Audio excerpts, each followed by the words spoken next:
তো আমি যাচ্ছি একটু বর্ধমান। আজকের দিনটা হলো শুক্রবার এবং 21 তারিখ। তো বর্ধমান আমি এই কারণেই যাচ্ছি, আজকে আমার পাসপোর্ট অফিসে ডেট দেওয়া আছে, তাই আমি বর্ধমান যাচ্ছি। আমি আর আমার বন্ধু যাচ্ছে সোহেল। তো আমি জীবনে ফার্স্ট টাইম পাসপোর্ট অফিসে যাচ্ছি, তো অনেকটাই নার্ভাস ছিলাম। তো আমি আর সোহেল বাড়ি থেকে কিছুই খাওয়া দাওয়া করে আসিনি, আর যেতে যেতে দেখতে পেলাম একটা হোটেল, আমরা দাঁড়িয়ে পড়লাম, কারণ এরপরে আর খাওয়ার টাইম পাবো না বর্ধমানে চলে গেলে। অবশ্য আমাদের টাইম দেওয়া ছিল 2টোর সময়, আমরা তবু সকাল করে বেরিয়ে পড়লাম। আর এখানে একটু পরোটা খেয়ে আবার বেরিয়ে পড়বো আমরা। তো বন্ধুরা, আমরা কিছু খাওয়া দাওয়া করে নিই, আর তোমরা ভিডিওটা দেখতে থাকো। আমরা একটা ছোট করে ব্রেক নিয়ে নিই, বাকি আবার তোমাদেরকে দেখাবো। তোমাদের খাওয়া দাওয়া হয়ে গেছে আর আমরা বেরিয়ে পড়লাম। তো সোহেল গাড়িটা চালাচ্ছে, দেখতেই পাচ্ছ। আর আমি কিছুটা ভিউটা দেখাতে দেখাতে যাচ্ছিলাম তোমাদেরকে, হাজারো টেনশন তবু তোমাদেরকে ভিউ দেখাচ্ছি। তো যেতে যেতে বর্ধমান ঢুকে পড়লাম।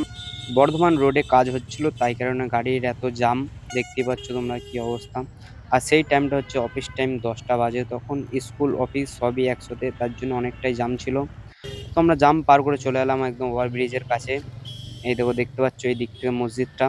আর এই সাইডে কিছুটা ভিউ দেখাবো, দেখো একদম ব্রিজের উপরটা কত সুন্দর লাগছে নিচে থেকে। তো বর্ধমান পাসপোর্ট অফিসে যারা যেতে চাও, তো তারা এই ভিডিওটা দেখো, স্কিপ করবে না, কারণ এই ভিডিও থেকে তোমরা অনেক কিছু জানতে পারবে।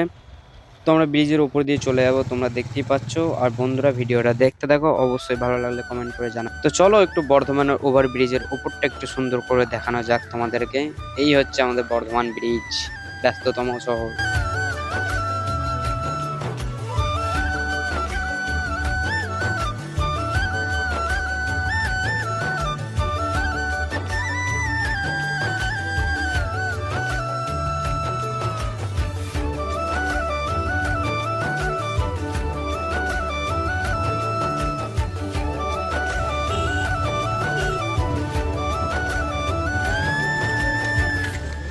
তো আমি চলে এলাম বর্ধমান পাসপোর্ট অফিস, আর আমি ভেতরে বসে ওয়েট করছিলাম। তো সবাই একে একে দেখানোর পর আমারও টাইম এলো, আর আমি যখন গেলাম আমাকে বললো তোমার বার্থ সার্টিফিকেট ডিজিটাল করতে হবে, কারণ আমার বার্থ সার্টিফিকেট বাংলায় ছিল, তার কারণে বললো তোমার ডিজিটাল করতে হবে। তো আমার মনটা অনেকটা খারাপ হয়ে গিয়েছিল। তো সোহেল, ও মাছ ভালোবাসে, তো মাছ নিল। মাছ নেওয়ার পর আমাদের অনেকটাই খিদে পেয়েছিল এবং টেনশনে ছিল মাথায়। তো মাছ নিয়ে কি করব, আমরা চলে গেলাম রয়্যালসে বিরিয়ানি খেতে। আর দেখতে পাচ্ছ এই দেখো, আর আমি বিরিয়ানি নিয়ে নিয়েছি। আমার মনটা খারাপ, তাই আমি নিজেকে দেখাতে পারছি না, খুবই খারাপ লাগছিল। কেন এতটা গেলাম জার্নি করে, তারপরে যদি বলে যে এরকম হবে না, প্লাস অতক্ষণ বসেছিলাম, ওই জন্য আমাদের মনটা ফুল খারাপ, দুজনেরই মন খারাপ হয়ে গেছে। ওখান থেকে চলে এলাম গাড়ির শোরুম, সালোজা শোরুমে চলে এলাম, কারণ হচ্ছে ওর গাড়িটা প্রবলেম হচ্ছিল N160। তো সার্ভিসের জন্য ও গেল, দিয়ে ডেট নিতে হলো ওখানে ওকে আবার ডেট নিতে হলো শুক্রবারে। তো আজকে শুক্রবার, ওকে আবার পরের শুক্রবারে আসতে বললো গাড়ির জন্য। তো দেখা যাক এখন কি হয়। দুজনেরই মনটা খারাপ, কারণ দুজনকেই ঘুরে আসতে হলো। তো যারা পাসপোর্ট করতে চাইছো তারা সবকিছু যেন ঠিক রাখবে, কারণ একটু কিছু ভুল হলেই তারা ঘুরিয়ে দিচ্ছে, আবার ডেট নিতে বলছে।